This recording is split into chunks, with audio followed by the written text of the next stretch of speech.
Buenas tardes, mi nombre es Sandra Franco y en los próximos 15 minutos vamos a hablar de un tema muy importante para las pacientes con cáncer de seno, sobre todo las pacientes jóvenes, como es la fertilidad y el embarazo después de un diagnóstico de cáncer. Bueno, ¿y por qué es esto?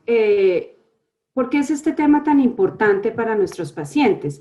Y creo yo que un caso de la vida real nos baja esta información a nuestra práctica del día a día y realmente todos hemos tenido en nuestro día a día pacientes como esta. Esta es una mujer de 42 años hoy en día, pero en enero del 2013, a los 35 años, ella es diagnosticada con un cáncer de seno. Ustedes pueden ver ahí las características de su cáncer. Era un tumor agresivo con un ganglio positivo en una mujer de 35 años. Por supuesto, esta paciente va a necesitar la administración de la quimioterapia y a los 35 años una paciente que tiene que recibir quimioterapia probablemente no tiene su paridad satisfecha. Esta era una mujer joven, recién casada, que por supuesto no había considerado tener hijos en ese momento. La paciente recibe la quimioterapia estándar para su condición, doxorubicina, ciclofosfamida y paclitaxel en dosis estándar, y como tiene un tumor con receptores hormonales positivos, pues ella es tributaria de recibir terapia hormonal con tamoxifen, por supuesto Soladex, con la nueva información basada en Softitext. Entonces, como vemos acá, son pacientes que van a estar en tratamiento mínimo por 5 años, lo que pondría a esta paciente en una edad de 40 años para la finalización del tratamiento. Y como ustedes saben, pues esta paciente no está sola en el mundo. Esta paciente es una de las muchas pacientes diagnosticadas con cáncer de seno. El cáncer de seno es el cáncer más frecuentemente diagnosticado, como ustedes pueden ver acá. Esto es información de Globocan del 2020. Y en los últimos años, por el diagnóstico precoz, por la mejoría en cuanto a los tratamientos que le damos a los pacientes, pues hay aproximadamente 8 millones de pacientes o de mujeres que han sido diagnosticadas con cáncer, mujeres que están vivas hoy en día. Algunas de ellas van a tener enfermedad metastásica, pero lo cierto es que la mayoría no. Y si nosotros nos ponemos a ver cuántas de estas mujeres son mujeres jóvenes, no es un número para nada despreciable. Si en Estados Unidos se diagnostican aproximadamente 200,000 pacientes al año y el 5% de pacientes tienen menos de 40 años, eso nos dice que aproximadamente 10,000 pacientes por año van a tener menos de 40 años. Son pacientes que necesitan un enfoque diferente, un cuidado diferente. Y fíjense que muchas más van a tener menos de 50 años. Y hoy en día, una mujer menor de 50 años o muchas mujeres menores de 50 años todavía no tienen su paridad satisfecha.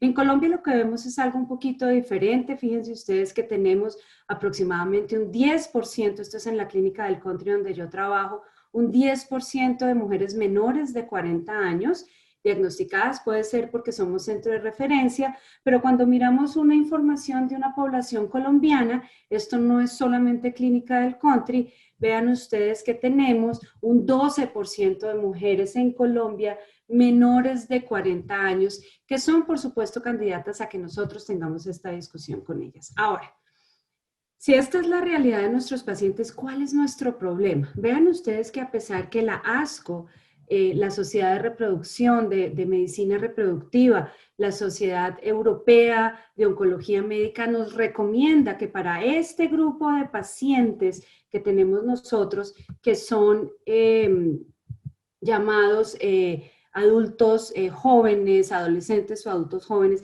ellos nos dicen, ustedes tienen que discutir antes del tratamiento, antes de iniciar un tratamiento, los problemas que les puede producir este tratamiento. Es decir, en este grupo de pacientes jóvenes tiene que tener una discusión acerca de fertilidad, de métodos de reproducción, de cómo su reproducción se va a ver afectada en un futuro. La realidad es que menos del 50% de estos pacientes jóvenes recuerdan haber tenido una discusión con el oncólogo o con su grupo tratante. Y por eso es que son muy importantes eventos como estos que nos recuerdan que nosotros tenemos que darle a nuestras pacientes este trato especial. Lo que es más triste aún es que menos del 30% tienen, a menos del 30% se les ofrece opciones de tratamientos de reproducción, a pesar que todas las guías nos recuerdan qué es lo que debemos hacer. Y fíjense lo que pasa con una mujer que es diagnosticada con cáncer de seno. En verde vemos nosotros acá cómo es la menopausia de una mujer que no tiene o que no recibe quimioterapia ni que recibe terapia hormonal. Fíjense ustedes que más o menos aquí hacia los 47 años empezamos a perder toda esta reserva ovárica, pero vean ustedes lo que pasa cuando a una mujer se le administra quimioterapia y hormonoterapia. Obviamente su inicio de esta menopausia va a ser muchísimo más temprano. Por supuesto, esto va a tener que ver con los medicamentos que utilizamos generalmente para tratar pacientes con cáncer de seno van a ser agentes alquilantes. La ciclofosfamida está casi que en todos los esquemas que utilizamos en quimioterapia. Tal vez en los pacientes HER2 positivo podemos omitir la ciclofosfamida, podemos omitir las antraciclinas, pero para el resto de los pacientes hoy en día utilizamos agentes alquilantes que son los que más riesgo de menopausia temprana van a tener los pacientes. Y el otro factor importante es el momento en donde se administra la quimioterapia. ¿Qué quiero decir con esto? Una mujer que recibe quimioterapia, inclusive con agentes alquilantes, entre sus 20 y sus 30 años, que está por acá, pues esta mujer tiene todavía bastante reserva ovárica, bastante ovocitos, estos ovocitos que se van perdiendo ciclo a ciclo, y probablemente no la vamos a llevar a menopausia. Pero si nosotros vemos acá, esta era mi paciente de 35 años y le administramos quimioterapia acá a los 35 años, vamos a bajar significativamente esta reserva ovárica y vamos a llevar a la paciente a que tenga una menopausia precoz. Ahora, ¿cuáles son estos métodos de preservación de la fertilidad que, como bien les digo yo a ustedes, están recomendados por ASCO, por ESMO, por la Asociación Americana de Reproducción Humana? Uno de los más utilizados es la fertilización in vitro y la congelación de embriones. Esto lo que se debe hacer es tener esta discusión con el paciente. Apenas es diagnosticado, se recoge el óvulo de la paciente, se fertiliza con la esperma de su compañero o con el esperma en un banco y ese óvulo se congela, se guarda hasta que el paciente complete su tratamiento. Ya vamos a ver cuál es el tiempo adecuado. ¿Cuál es el problema de la fertilización in vitro de embriones? Pues uno, necesita tener un donante de esperma. Dos, siempre va a haber un retraso al inicio de quimioterapia.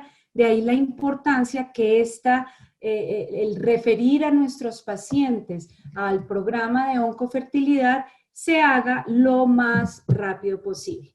La otra posibilidad es que nuestros pacientes pueden no tener un compañero en ese momento y eso no debe ser motivo para no ofrecerle al paciente preservación de la fertilidad y se pueden congelar los ovocitos con el mismo tema que tenemos que estimular la producción de estos ovocitos, recogerlas y eso va a tener una demora en la quimioterapia. Un tema que hasta hace poco era, digamos que era un tema investigativo, pero ya se está usando bastante, es la congelación del tejido ovárico para implantarlo posterior a la finalización del tratamiento. Y por supuesto no olvidar que no todos los pacientes tienen que aceptar este tipo de tratamientos. Hay otras opciones como por ejemplo la adopción, lo que se llama la surrogacia o comúnmente se conoce como los vientres alquilados o la donación de huevos también se puede hacer en ese momento. Pero si bien el paciente no tiene necesariamente que optar por las técnicas de preservación de la fertilidad, lo que nosotros sí tenemos que hacer es discutirlo con nuestros pacientes. Ahora, yo creo que una de las preguntas más importantes que se hacen tanto nuestros pacientes como nosotros es si un embarazo es seguro después de un diagnóstico de cáncer de seno, porque pues ¿para qué les vamos a preservar la fertilidad si el embarazo no es seguro después de un cáncer? Y yo creo que aproximadamente una vez al mes yo tengo una consulta de segunda opinión en donde la mujer o sus médicos tratantes quieren que revisemos este tema. Y les voy a mostrar ciertos estudios muy grandes en la literatura, en donde fíjense ustedes que el tener un hijo después de un diagnóstico de cáncer de seno, no nos va a afectar de manera negativa la sobrevida relacionada al cáncer de seno, si algo no la va a mejorar. Ojo, hay algo importante y es que tiene que haber un tiempo en donde se considere seguro. Este tiempo de seguridad de conseguir un embarazo va a depender del subtipo molecular del cáncer, pero en general, hoy en día lo que le recomendamos a los pacientes es que esperen por lo menos entre 2 a 3 años antes de buscar un embarazo. Fíjense ustedes, este es un estudio muy grande, todos son estudios retrospectivos, obviamente, pero este es un metaanálisis de 14 estudios en donde más de 1,200 pacientes fueron incluidas y vean ustedes acá. Esto es una mejoría de la sobrevida. Yo no creo que podamos nosotros ir y decir a los pacientes, embarácese para que su pronóstico mejore, por supuesto que no, pero lo que muestran la mayoría de los estudios es una reducción de la mortalidad y no un aumento de la mortalidad.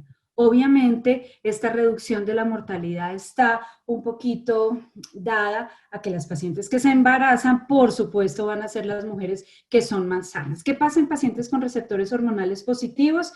Estos son 333 casos de embarazos y vean ustedes, no hay ningún efecto negativo ni en la sobrevida libre de progresión ni en la sobrevida global de pacientes con receptores hormonales negativos, ni siquiera a largo plazo. ¿Y qué tan seguros son estos métodos de fertilización in vitro después de un embarazo? Este es un estudio presentado en el Journal of Clinical Oncology, donde ustedes ven que tampoco se afecta a largo plazo la sobrevida libre de progresión en nuestros pacientes si nosotros utilizamos estos métodos. Obviamente esto pues no es una charla de fertilización, pero lo que se utiliza para la estimulación de los ovarios en este grupo de pacientes es letrozol y no los esquemas tradicionales que se utilizan en pacientes que no tienen cáncer de seno. Entonces, tanto ESMO como ASCO nos recomiendan claramente que se debe preservar la fertilización, la fertilidad de nuestros pacientes. Vean que para las últimas guías de ASCO publicadas en el 2018 se revisaron más de 61 publicaciones, esto es algo serio, y recomiendan que tan pronto como sea posible debemos entablar esta discusión con nuestros pacientes.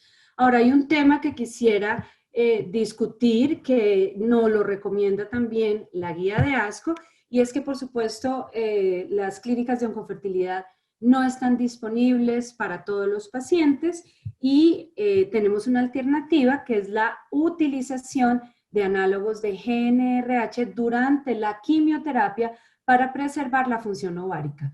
Quiero hacer una aclaración, que preservar la función ovárica no es lo mismo que preservar la fertilidad, pero los datos que tenemos disponibles son impresionantes. Vean, todos estos son estudios muy importantes de administración de análogos de GNRH durante la quimioterapia y diferentes maneras de evaluar la función ovárica y vean cómo se preserva. Tal vez los dos estudios más conocidos son el estudio POEMS y el estudio PROMISE, en donde se consiguió un aumento del número de embarazos, se consiguió preservar el estado de premenopausia en las pacientes, y en ASCO recientemente se publicó este análisis que me pareció muy importante porque, como ustedes ven, hay más embarazos, ¿sí?, en las pacientes que reciben goserelina o triptorelina durante su quimioterapia, 9 embarazos versus 4 embarazos, pero vean lo interesante de este análisis es que la sobrevida libre de progresión y la sobrevida global no se ve afectada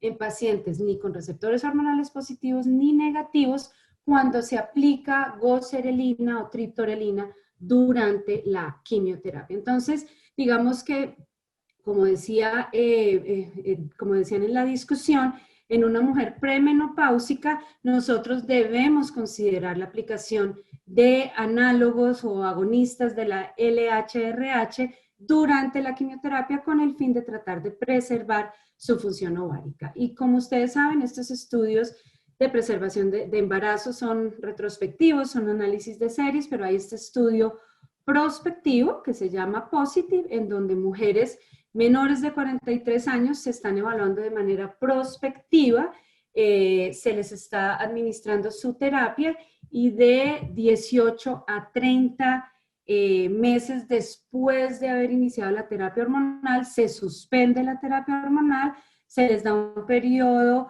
de eliminación del tamoxifeno de más o menos 3 meses y se les da 2 años para que puedan estas mujeres conseguir su embarazo. Ya una vez el embarazo se lleva a cabo, si se logra conseguir, se reinicia la terapia hormonal. Esto es un tema muy importante en pacientes con receptores hormonales positivos. Volviendo a nuestra paciente en el 2013, cuando fue diagnosticada, la enviamos muy rápido a manejo por nuestro grupo de oncofertilidad. Se recogieron sus óvulos, se fertilizaron y se congelaron los embriones. Cuando la paciente llevaba 2 años y medio de tratamiento con tamoxifeno y goserelina, ella tomó la decisión que ya era hora de proceder con el embarazo y pues una imagen vale más que 1000 palabras. En el 2018 esta mujer tuvo su linda niña Emma y hoy en día Emma tiene 2 años y medio. Entonces, en conclusión, nosotros debemos tener muy claro que los efectos secundarios de la quimioterapia en pacientes jóvenes se ven a largo plazo.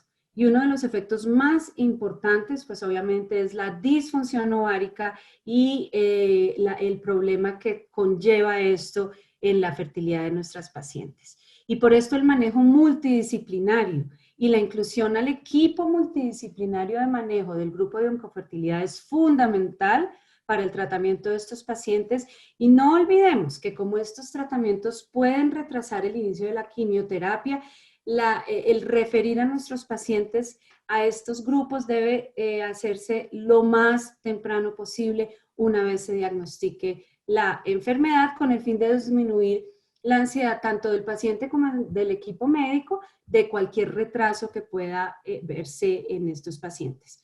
Recuerden que las guías de manejo tanto americanas como europeas van a avalar este tipo de tratamientos. Y no nos olvidemos de la administración de análogos de LH-RH que deben considerarse en estas mujeres jóvenes en concomitancia con la quimioterapia. Muchísimas gracias por su atención.